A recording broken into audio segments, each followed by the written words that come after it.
ગાંધીનગરમાં શિક્ષકોનું આંદોલનની શરૂઆત થઈ ચૂકી છે। વ્યાયામ, સંગીત, ચિત્રકામ સહિતના જે શિક્ષકો છે છેલ્લા 15 વર્ષથી તેઓ ભરતીની રાહ જોઈ રહ્યા છે, પરંતુ હજી સુધી સરકાર દ્વારા કોઈ યોગ્ય નિર્ણય લેવામાં નથી આવ્યો। તેના પગલે આ ભાવિ શિક્ષકોને હવે આંદોલનનો રસ્તો અપનાવવો પડ્યો છે। શું ગુજરાતમાં હવે કોઈ પણ ભરતી માટે આંદોલન જ એકમાત્ર રસ્તો છે? એ સવાલ ઉઠી રહ્યા છે આ ગુજરાતના મુખ્યમંત્રી સામે, આ ગુજરાતના શિક્ષણ મંત્રી સામે। ત્યારે ગુજરાતના બોટાદના ધારાસભ્ય ઉમેશ મકવાણા શિક્ષકોની જે ભરતી નથી થઈ તે બાબતે શિક્ષકોના સમર્થનમાં આવ્યા છે। આજે 15મી ઓગસ્ટના દિવસે તેઓ સમર્થન આપી રહ્યા છે શિક્ષકોને। તેમની સાથે સીધી વાતચીત કરીએ। ઉમેશભાઈ, શિક્ષકો જે બાળકોનું ભવિષ્ય ઘડતા હોય છે તેમનાથી જ આ જે શિક્ષણ પદ્ધતિ છે તે થતી હોય છે। નેતાઓ હોય કે કલેક્ટર હોય બધા બનતા હોય છે, અને આજે એ શિક્ષકોને જ આંદોલન કરવા પડે છે। કઈ રીતે જોવો છો આ ગૌરવશાળી ગુજરાતના ઇતિહાસમાં? સૌ પ્રથમ તો આપની ચેનલના સૌ દર્શકને આજે સ્વતંત્રતા પર્વની શુભકામનાઓ પાઠવું છું। અને તમે જોયું છે કે આપણો 15મી ઓગસ્ટ 1947માં દેશ આઝાદ થયો, એના 79 વર્ષ વીતી ગયા છે। ઈસ્ટ ઇન્ડિયા કંપનીનું શાસન પૂરું થયું, એના 8 દાયકા પણ પૂરા થઈ ગયા છે, પણ ક્યાંક ને ક્યાંક હજી સંપૂર્ણ દેશ આઝાદ થયો એવું લાગતું નથી। તમે જોયું હશે કે જે દેશની રક્ષા કરવા માટે જે જવાનો પોતાનું માથું આપે છે એને પણ આંદોલન કરવા પડે છે હક અધિકાર માટે। એક્સ આર્મી મેન પણ અત્યારે આંદોલન કરી રહ્યો છે। તમે જોયું હશે કે ભાઈ આજે હું પણ એક ધારાસભ્ય પછી છું, પહેલા શિક્ષક છું, અને શિક્ષક એક વસ્તુ એને માનું સ્તર આપવામાં આવ્યું છે। પહેલા એને શિક્ષક નતા કહેતા, માસ્ટર કહેતા હતા ગામડામાં। સૌરાષ્ટ્રમાં અમારે ખાસ કરીને એને માસ્ટર એટલે કે માનું જેને સ્તર આપવામાં આવ્યું છે એને એ શિક્ષકોને આજે આંદોલન કરવું પડી રહ્યું છે।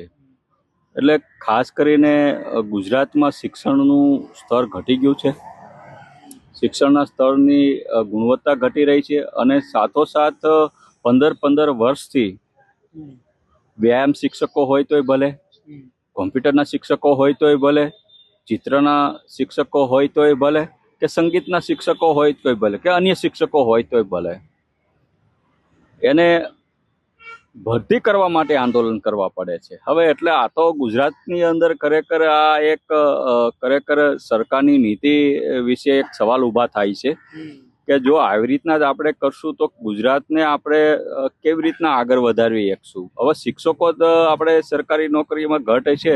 તમે જોયું છે કે મેં 2 દિવસ પહેલા જ એક આંકડા જાહેર કર્યા હતા, ગુજરાતમાં જે શિક્ષણમાં જે સ્તર 14મા ક્રમે આવી ગયું છે। એટલે કે આપણી કરતા મિઝોરમમાં સરકારી સ્કૂલની સંખ્યા વધુ છે, આપણી કરતા કેરળમાં વધુ છે, ગુજરાતમાં માત્ર ને માત્ર 34,500 જેવી સરકારી સ્કૂલો બચી છે।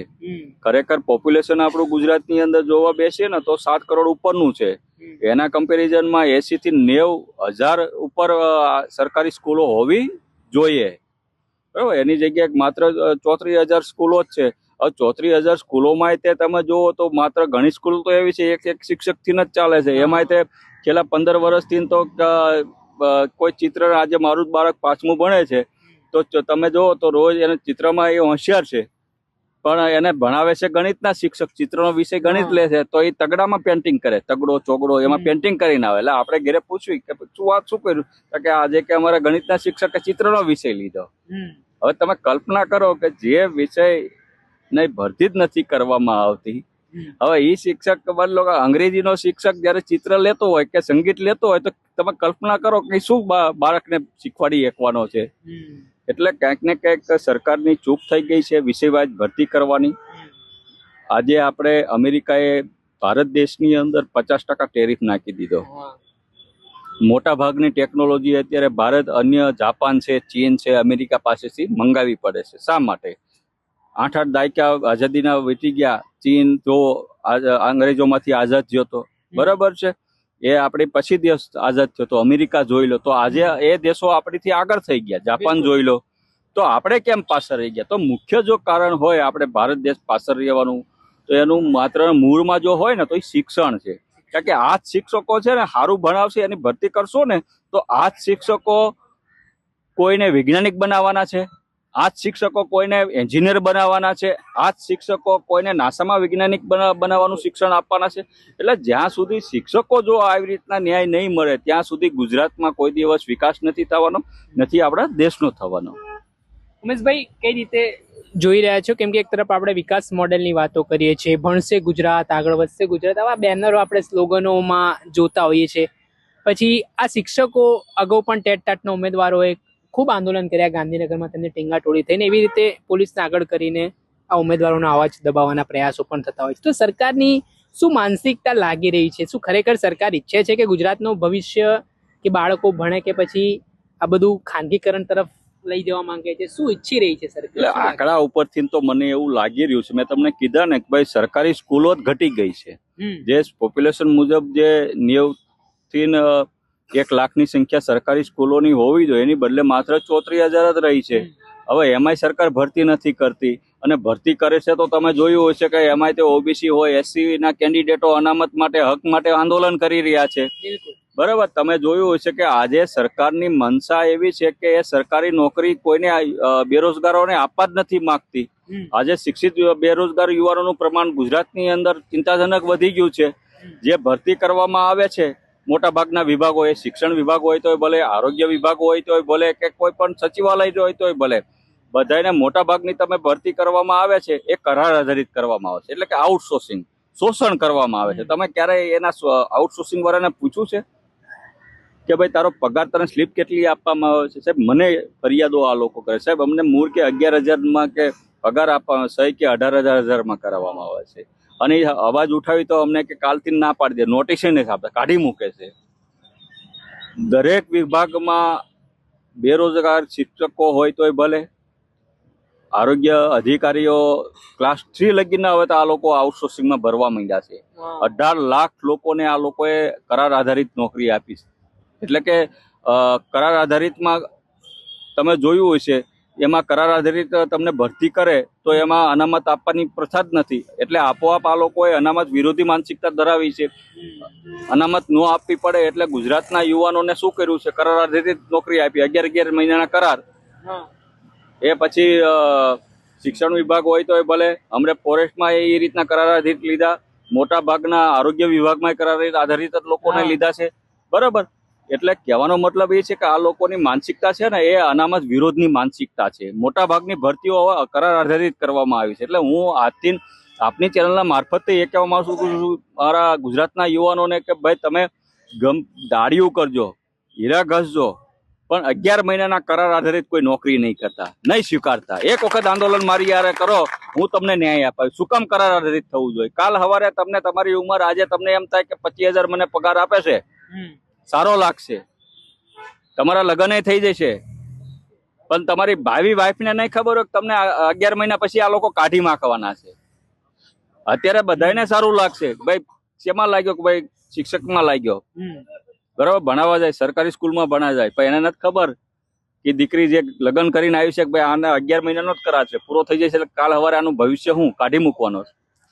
એટલે આપની ચેનલના મારફતથી દરેક જેટલા પણ કરાર આધારિત ગુજરાતના યુવાનો છે એ બધાને વિનંતી કરું છું કે કરાર આધારિત નોકરી નહીં લેતા, ગમે તે કરજો, પણ એક વખત તમે મક્કમ થઈ જાઓ, કાં અમને કાયમી ભરતી કરો અને કાં અમારે આ નોકરી તમારી કરવી નથી.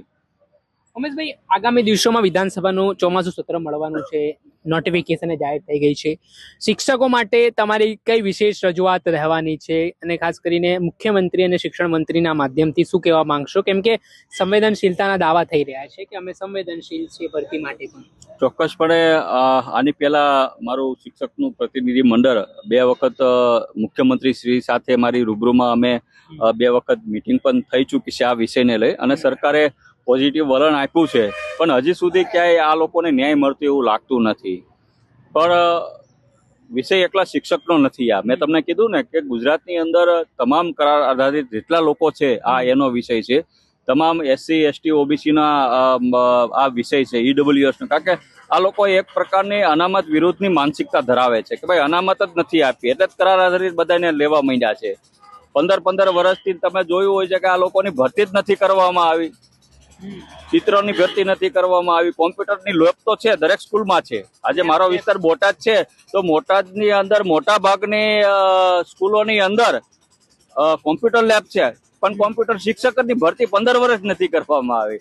એટલે ક્યાંક ને ક્યાંક સરકારની ખામી ચોક્કસ દેખાઈ રહી છે. આગામી સમયમાં કઈ રીતની રણનીતિ છે ઉમેશ મકવાણા આ શિક્ષકો માટે, કઈ રીતે લડાયક ભૂમિકામાં જોવા મળશે અને શું લાગે છે સરકાર હવે આ બાબતે કેટલી પોઝિટિવ જોવા મળશે આ આંદોલન બાદ? ચોક્કસ જ્યાં સુધી તમામ મારા શિક્ષક ભાઈઓ બહેનો અને એક્સ આર્મી મેન અને તમામ ગુજરાતના કરાર આધારિત બેરોજગારોને જ્યાં લગી ન્યાય નહીં મળે ત્યાં સુધી ધારાસભ્ય તરીકે મારું 100% સમર્થન હશે, તન મન ધનથી. છેલ્લો મારો પ્રશ્ન કે એક્સ આર્મી મેન પણ અહીંયા વિરોધ કરી રહ્યા છે, એમનું આંદોલન ચાલી રહ્યું છે.